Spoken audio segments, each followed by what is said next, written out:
Joke for the Day, Part 16. Teacher. Okay, class review muna tayo sa past lesson natin. Tanong, sino si Jose Rizal?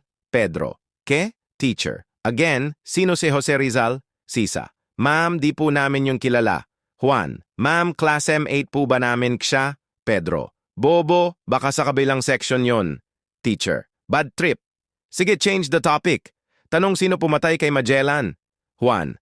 Ma'am, di po kami sure kung sila Lapu-Lapu nga. Teacher. O bakit naman? Juan. Kasi sabi po ng tatay ko, masama daw po ang mambintang ng kapwa kung di mo man daw nakita ang totoo. Lolo. Nung araw sa SM pag may 20 piso ako, pag uwi meron na akong polo, maong, t-shirt, relo, kwintas at alahas. Apo. Ngayon, Lolo? Lolo. Mahirap na apo, may CCTV camera na eh. Shoplifter pala ang lolo! Wahaha! 2 holdupper sa bangko. Holdupper numero 1. Yehey! Mayaman na tayo. Holdupper number 2.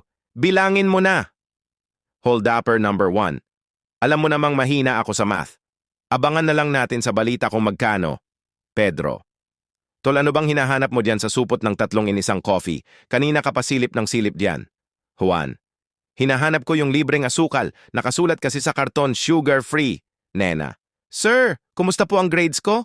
Teacher. Aba iha, kasing ganda ng buhok mo. Nena. Talaga po? Wow naman. Teacher.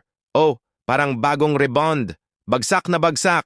Wife. Buisit, bakla ka pala. Diyan ka na nga. Husband. Love, san ka pupunta? Wife. Maghahanap ng lalaki. Husband. Dalawahin mo ha.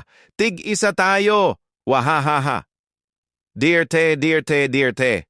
Sabi ni Mommy Dionisia sa mga apo niya na naglalaro sa madumi.